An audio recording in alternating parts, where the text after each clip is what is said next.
Hello, my respected viewers. We have April 26th on our yard, traditional review of events on the fronts of the Ukrainian war. For the past, not even full days. Yesterday I made a review a little later.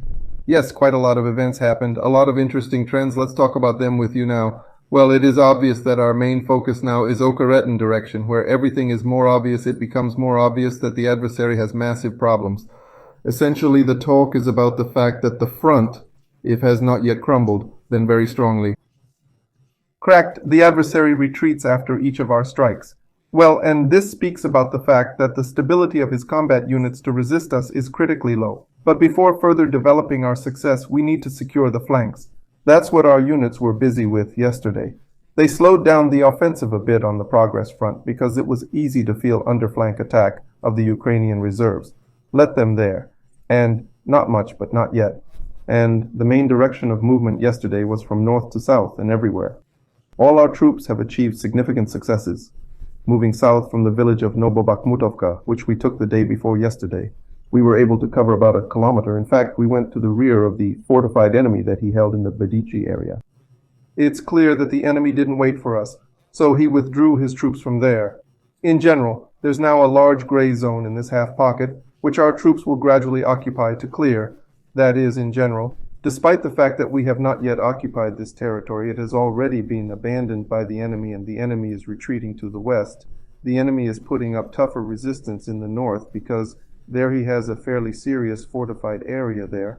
And moreover, if we move in this direction, we will reach the rear of the enemy's Torreda grouping, namely this one. Because of this, he is now focusing all his efforts on defending this particular direction, this area. There he has in the Keramika area, west of Keramika, quite significant defensive points, well-equipped positions that are quite difficult to seize head-on.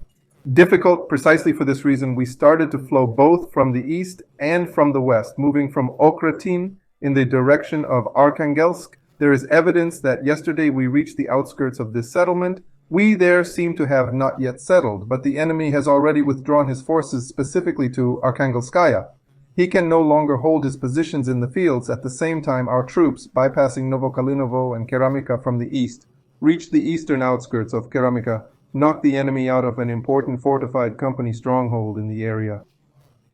The dams of one of the ponds are now trying to settle in this area, a very important breakthrough, both on one side and on the other. Overall, it's already a semi-encirclement around the main enemy strongholds in this sector.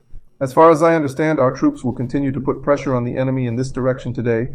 To finally secure the flank of our Ocheretino grouping, they will continue to move further to the west, well, to the north. After we crush or force the enemy to retreat from these very important fortified positions, the path will be practically open for us, and I think that with the addition of new reinforcements, our command will strive to expand this success, just as the success achieved south of Novokalinovo, because the breakthrough of this defensive line allows us to move southwest into the rear of the enemy's fortress in the area of Umansky. That is, the prospects that are opening up for us in the Ocheretino sector are very, very exciting. Essentially, as with the so-called flower of Ocheretina, it begins to reveal itself in all directions simultaneously. So this area has been figured out. There was a lot of conversation about Krasnogorka on other sections too yesterday. Our troops managed to push the enemy out of the refractory plant, the most significant fortification in this part of the settlement. In essence, they had two main fortresses here, the Sunny district, the tall building of the refractory plant.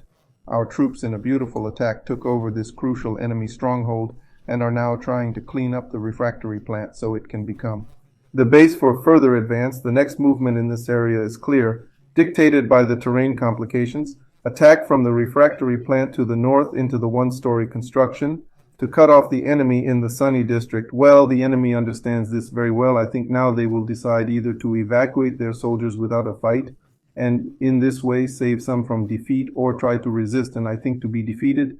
That's the situation here in Krasnogorka in the coming days. As I understand it, will be here. The resolution, other directions. Currently, the Aviar section is like yesterday. There's no news yet that we have launched another assault on the enemy's position. For now, aviation and artillery are working very powerfully, preparing our attack, which might start today.